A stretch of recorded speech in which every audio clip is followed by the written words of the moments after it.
बोलो गीता माता की जय। ओम श्री परमात्मने नमः। श्रीमद् भगवद गीता द्वितीय अध्याय 55वां श्लोक। श्री भगवान उवाच प्रजहाति यदा कामान् सर्वान् पार्थ मनोगतान् आत्मन्येवात्मना तुष्टः स्थितप्रज्ञः तदुच्यते। हे अर्जुन, जिस काल में यह पुरुष मन में स्थित संपूर्ण कामनाओं को भली भांति त्याग देता है और आत्मा से संतुष्ट रहता है, उस काल में यह स्थित प्रज्ञ कहा जाता है।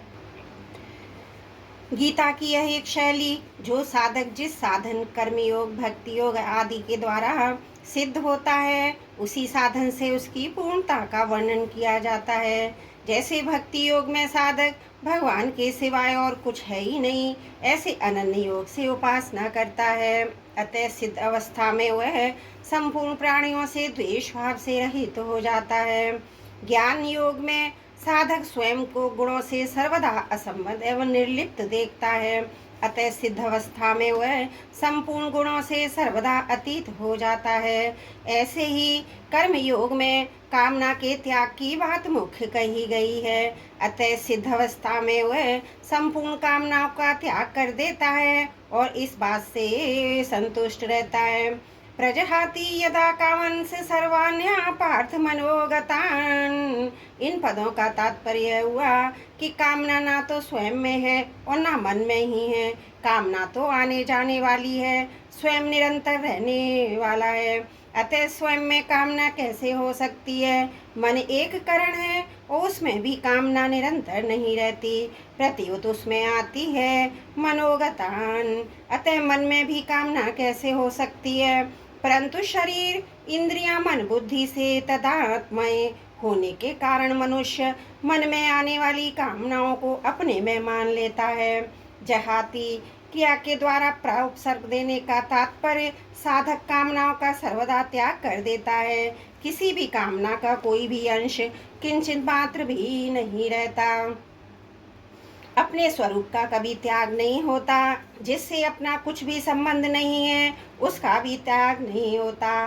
त्याग उसी का होता है जो अपना नहीं है पर उसको अपना मान लिया है। ऐसे ही कामना अपने में नहीं है और उसके अपने में मान लिया है। इस मान्यता का त्याग करने को ही यहाँ प्रजहाति पद से कहा गया है।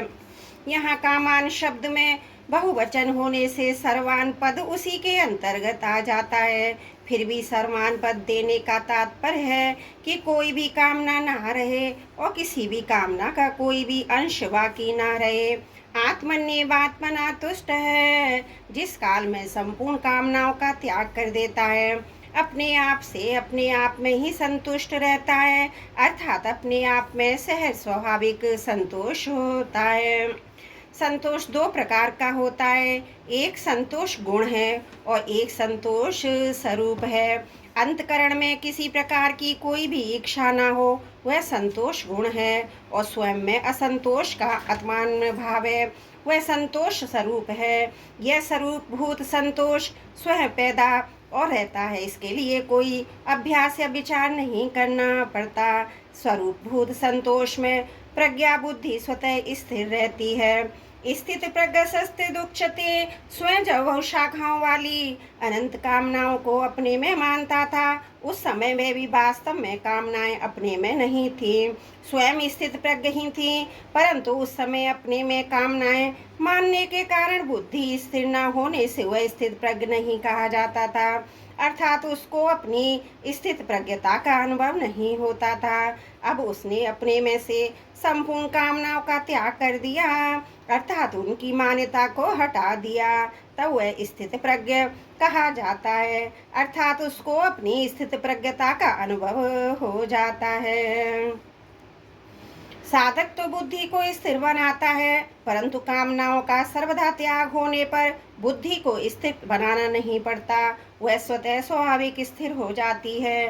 कर्म योग में साधक का कर्मों से ज्यादा संबंध रहता है, उसके लिए योग में आरूढ़ होने में भी कर्म कारण है। आरूढ़ मुनिर्योगम कर्म कारण मुच्यते, इसलिए कर्मयोगी का कर्मों के साथ संबंध साधक अवस्था में रहता है, सिद्धावस्था में भी। सिद्धावस्था में कर्मयोग के द्वारा मर्यादा के अनुसार कर्म होते रहते हैं, जो दूसरों के लिए आदर्श होते हैं। इसी बात को भगवान ने चौथे अध्याय में कहा, कर्मयोगी कर्म करते हुए निर्लिप्त रहता है और निर्लिप्त रहते हुए ही कर्म करता है। कर्मण्य कर्म यह पश्येद कर्मणि च कर्म यह। भगवान ने योग की प्राप्ति में बुद्धि को दो बातें कही थी, संसार से हटने में भी तो बुद्धि निश्चल हो और परमात्मा में लगने में बुद्धि अचल हो। अर्थात निश्चल कहकर संसार का त्याग बताया, अचल कहकर परमात्मा में स्थिति बताई। उन्हीं दो बातों को लेकर यहाँ यदा और तदा पद से कहा गया है। जब साधक कामनाओं से सर्वदा रहित हो जाता है, अपने स्वरूप में संतुष्ट रहता है, तब वह स्थित प्रज्ञ कहा जाता है। तात्पर्य कि जब तक कामना का अंश रहता है तब तक साधक कहलाता है, और जब कामनाओं का सर्वदा अभाव हो जाता है तब वह सिद्ध कहलाता है। इन्हीं दो बातों का वर्णन भगवान ने इस अध्याय की समाप्ति तक किया है। जैसे यहाँ प्रजहाति यदा कामान सर्वान पदों से संसार का त्याग बताया, फिर आत्मनियम आत्मना तुष्ट पदों से परमात्मा में स्थिति बताई। संसार का त्याग और स्थिति होनी है पद से परमात्मा में स्थिति बताई। 97-98 श्लोक में पहले संसार का त्याग बताया, फिर तस्य प्रज्ञा प्रतिष्ठिता पदों में परमात्मा में स्थिति बताई है। संसार का त्याग बताया, परम दृष्टवा पदों से परमात्मा में स्थिति बताई। पहले संसार का त्याग बताया और फिर परमात्मा में स्थिति बताई। इस श्लोक तक अपने संसार का त्याग बताया, बुद्धि परिवशिष्टते पदों से परमात्मा में स्थिति बताई। 66वें-68वें श्लोक तक पहले संसार का त्याग बताया, तस्य प्रज्ञा प्रतिष्ठिता पदों से परमात्मा में स्थिति बताई। संसार का और परमात्मा में स्थिति का और इस श्लोक में पहले ये सभी दोनों बातें बताई हैं।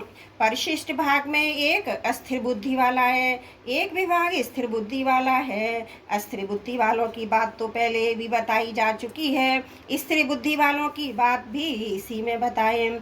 जिस समय साधक सांसारिक रुचि का त्याग करके अपने स्वरूप में स्थित रहता है, उस समय स्थिर बुद्धि वाला कहा जाता है। जिसका परमात्मा का उद्देश्य होता है, उसकी बुद्धि एक निश्चय वाली होती है, क्योंकि परमात्मा भी एक ही है।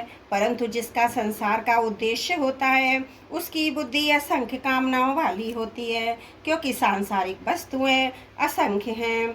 समता की प्राप्ति के लिए बुद्धि की स्थिरता बहुत आवश्यक है। पांतजलि योग दर्शन में भी मन की स्थिरता को महत्व दिया गया है।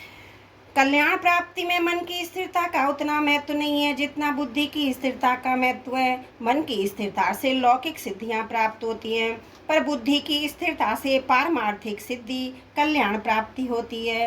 कर्मयोग में बुद्धि की स्थिरता ही मुख्य है। अगर मन की स्थिरता होगी तो कर्मयोगी कर्तव्य कर्म कैसे करेगा? कारण कि मन स्थिर होने पर बाहरी क्रियाएं रुक जाती हैं। भगवान भी योग समता में स्थित होकर कर्म करने की आज्ञा देते हैं। योगस्थ कुरु कर्माणि। त्रुटियों के लिए क्षमा प्रार्थी हूँ। 55वां श्लोक समाप्त।